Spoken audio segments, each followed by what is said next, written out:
Halo teman-teman, kali ini kita akan membahas tentang uji hipotesis rata-rata tunggal. Nah, dalam statistika, materi ini cukup mudah dibandingkan dengan uji hipotesis selanjutnya, karena ini merupakan uji hipotesis awal. Nah, dalam memahami materi ini, agar lebih mudahnya, kita langsung saja masuk ke contoh kasusnya. Oke, di sini ada sebuah kasus tentang menguji hipotesis bahwa isi botol rata-rata suatu jenis minuman adalah 10 liter dengan sampel random 10 botol. Nah, dalam melakukan uji hipotesis, kita akan melewati 5 langkah uji hipotesis, yang mana uji hipotesis kita ini nanti akan menggunakan SPSS. Yang pertama, langkah pertama dalam menguji hipotesis adalah merumuskan hipotesis yang terdiri dari H0 dan HA atau HO dan HA. Nah, HO akan berbunyi bahwa karena dalam HO ini menggunakan asas praduga tidak bersalah, berarti HO-nya berbunyi, saya percaya bahwa isi botol rata-rata suatu jenis minuman adalah 10 liter. Sedangkan HA berbunyi, saya tidak percaya isi botol rata-rata suatu jenis minuman adalah 10 liter. Nah, langkah kedua dalam menguji hipotesis adalah menentukan alfa. Tingkat alfa yang akan kita gunakan dalam uji hipotesis ini nanti adalah 1%.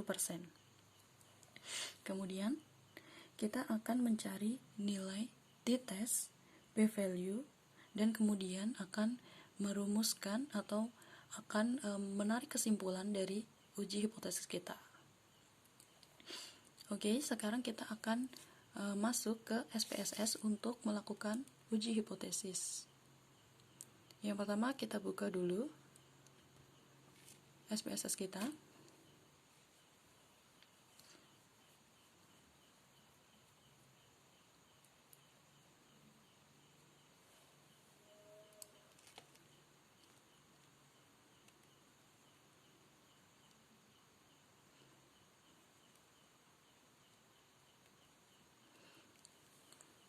Oke, ini tampilan SPSS saya. Kemudian langkah pertama, ketika kita sudah memasuki SPSS ini, kita buka di variable view. Nah, di variable view ini kita tuliskan apa yang akan kita uji. Nah, di sini tadi kita akan menguji isi botol. Jadi kita tuliskan saja isi.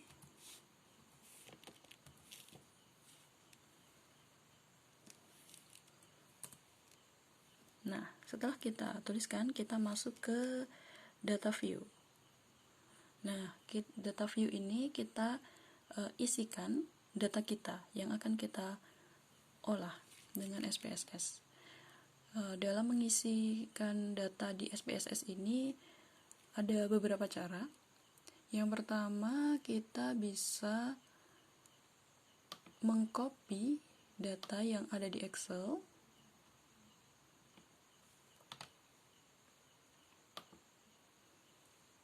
Kemudian kita masukkan ke SPSS seperti ini. Nah, bisa juga diketikkan langsung ke SPSS-nya. Tapi kalau diketikkan itu akan memakan waktu. Jadi kita mengcopy saja dari SPSS. Oke, datanya sudah diinput ke SPSS. Kita sekarang akan menganalisis data ini. Nah, dalam menganalisis data ini ada beberapa langkah. Yang pertama, kita klik Analyze, kemudian Compare Means.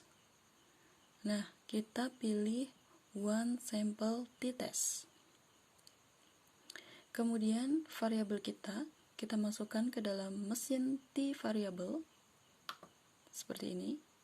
Kemudian untuk test value-nya kita ketikkan HO kita. Jadi HO kita tadi adalah 10 liter. Jadi kita ketikkan 10.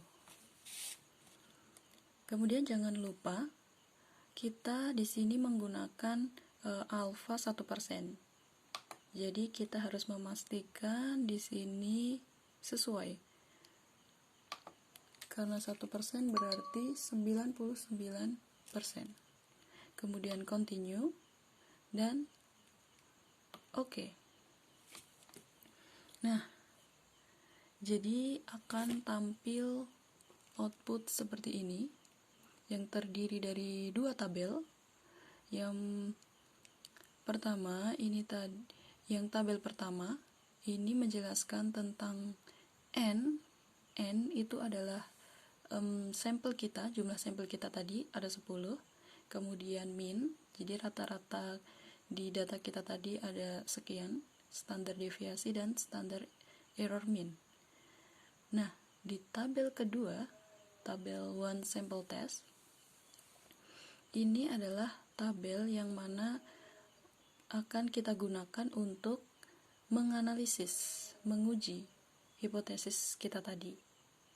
Yang pertama, kita dapatkan nilai T. Nah, t-test di sini sebesar 0,643. Jadi, langkah ketiga kita tadi menentukan t-test, kita ambil angka dari sini. T sebesar 0,643. Kemudian langkah selanjutnya adalah mencari p-value. P-value di sini ditunjukkan dalam kolom sig. Kolom sig sebesar 0,537. Kemudian, langkah terakhir adalah menarik kesimpulan. Dalam menarik kesimpulan ini, kita mempunyai kaidah HO akan ditolak jika p-value kurang dari nilai alfa, dan HO akan diterima jika p-value lebih dari nilai alfa. Di sini kita dapatkan nilai p-value 0,537 atau sama dengan 53,7%. Jadi, dapat kita simpulkan bahwa p-value lebih besar daripada nilai alfa, sehingga dapat kita tarik kesimpulan bahwa HO kita terima. Sehingga kesimpulannya adalah benar bahwa isi kaleng rata-rata suatu botol adalah 10 liter. Nah, jadi demikian adalah uji hipotesis rata-rata tunggal, cukup mudah dipahami. Nah, sekian.